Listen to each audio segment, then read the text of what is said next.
Welcome to the deep dive. Today we're going to take a look into a really remarkable life. Someone who actually passed away just recently on today's date, June 24th, 2025. That's right. We're talking about Bobby Sherman. Exactly. And his name probably brings back, well, a lot of images for many of you listening. What's so fascinating, I think, is the duality. You know, going from this huge teen idol in the 60s and 70s Yeah. to then becoming this really dedicated public servant. It's quite a shift. It really is. So, yeah, we're going to unpack the twists and turns based on the sources we've looked at. And our goal here really is to get past just the headlines. We want to help you understand the full scope of his impact, not just, the entertainment world, Right. but also the quieter side, Yeah. the sort of heroism in his public service later on. It's about connecting those two parts of his life. Okay, so let's start where most people probably first encountered him, the music. His debut was as a house singer on ABC's Shindig. That was 64 to 66. Yeah, Shindig.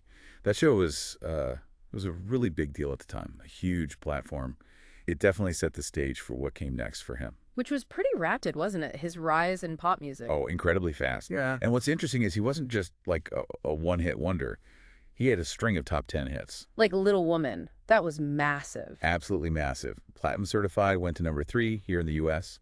But there were others, too. Songs people will remember. La La La, If I Had You. Easy Come, Easy Go. Julie, Do Ya Love Me? He really had a specific sound, didn't he? He did, and he was prolific. We're talking 10 albums, 23 singles, over 100 songs recorded. He earned several gold and platinum records just constantly on the radio back then. He really was. And, when you're that big in music, especially then, TV often follows. How did that work for him? Yeah, it felt like a very natural step. He landed a pretty significant role, Jeremy Bolt, on Here Come the Brides. Right, I remember that show, 68 to 70. That's the one. And that show, well, it didn't just make him more popular. It really cemented him as the teen idol. It brought him to a whole different audience, beyond just the music fans. He seemed to be everywhere for a period there. Were there other TV spots that sort of showed how big he'd become? Oh, yeah, definitely. His face was pretty familiar on TV screens. He did guest spots on some really iconic shows. Yeah. The Monkees, the Partridge Family. Oh, right. Yeah, he even played like a love interest character on some of those. Yeah. And then things like Emergency, even The Love Boat. Wow. So he wasn't just popping up, he was acting in these roles. Exactly. Showed some versatility. It kept him really visible. Okay, so this is where the story gets, for me anyway, really interesting. Because in the 70s, when he's arguably, still incredibly famous, Yeah.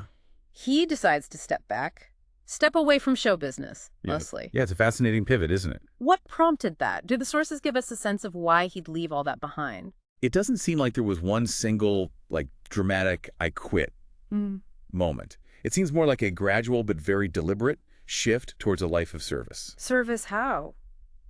Well, he started by becoming an EMT. Then he actually got qualified to be paramedic instructor. Okay, so hands-on medical work. Very hands-on. And then it went further. He joined the LAPD as a reserve officer. A police officer, after being a teen idol. A reserve officer, yeah. And he dedicated a lot of his time, apparently, to training people. Thousands, actually, in CPR and first aid. Wow. That's a serious commitment, not just a hobby. Not at all. It suggests, a really deep desire to contribute in a different way, moving from, entertaining people to, well, potentially saving lives directly. And this wasn't just a short-term thing. He stuck with it. Oh, yeah. He was recognized for it. He actually earned the LAPD Reserve Officer of the Year award back in 1999. No kidding. Yep. And he kept serving. He was Reserve Deputy Sheriff in San Bernardino County right up until 2010. That's incredible. Someone who lived under that intense spotlight, finding meaning in something so different, quieter, maybe. Exactly. Yeah. Quieter, but maybe just as vital, Yeah, It really makes you think about how we define success or personal fulfillment. it really does. Yeah. Now, beyond his career, what about his personal background? Did that sort of ground him? He was a California guy, right? Santa Monica, Van Nuys? Yeah, born in Santa Monica, grew up in Van Nuys. Seems like he stayed connected to his roots. And his family life. How did that fit into this picture of service? Well, he had 2 sons from his first marriage to Patty Carnell. Then later, much later, in 2010, he married Brigitte Poublon. Okay. And together, he and Brigitte actually expanded on that whole service idea. They co-founded a foundation, Oh, really? What kind? the Brigitte and Bobby Sherman Children's Foundation. And its focus is philanthropy. specifically helping students in Ghana with their education. So that spirit of giving back went international too. It seems so, yeah. Now, even though he stepped back from the main spotlight, he didn't disappear entirely from music, did he? I read he did occasional performances into the 90s. That's right. He sort of dipped back in occasionally, gave fans a chance to see him perform again. His very last solo concert was apparently in 2001. Must have been quite something for the fans who remembered him from the peak years. I imagine so. A bit bittersweet, perhaps. And then, more recently, came the news about his health. Yes. Sadly, in March of this year, 2025, it was made public that he was battling stage 4 kidney cancer. And he passed away just today, June 24th. Correct. Peacefully, at his home in Encino, California. He was 81. His wife, Brigitte, shared a really touching statement. Said he left this world holding my hand.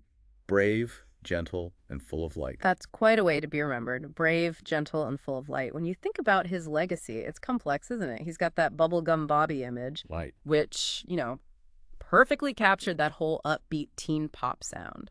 The magazines, the posters, the lunchboxes, he was everywhere. TV Guide even ranked him, number 8 on their list of greatest teen idols? Number 8, yeah. Yeah. He was definitely an icon of that era. But connecting that to the rest of his life, his impact was clearly much broader than just being a teen idol. Oh, absolutely. That's the key takeaway, I think. Yeah. Yes, he'll always be remembered as that pop culture figure, but his shift, his pivot into being a dedicated public servant, an educator, a first responder, that left a totally different kind of mark. A quieter one, perhaps, but maybe deeper. You could say that. Many see it as this act of, quiet heroism, real heartfelt philanthropy. It enriched lives in ways that maybe celebrity alone can't. Yeah. He sort of redefined impact for himself. So when we look at it all together, what does Bobby Sherman's life tell us? It's this profound story, isn't it? Covering the bright lights, the teen fame, but also this deep, quiet dedication to service. It really is. It kind of offers a unique way to think about legacy, doesn't it? Going way beyond what we might normally expect from someone who achieved that kind of stardom. Definitely. And maybe that leads to a final thought for you listening. Think about that pivot. Someone reaches the absolute peak in one world entertainment and then completely changes direction to find real meaning and make a tangible impact in a totally different field, public service.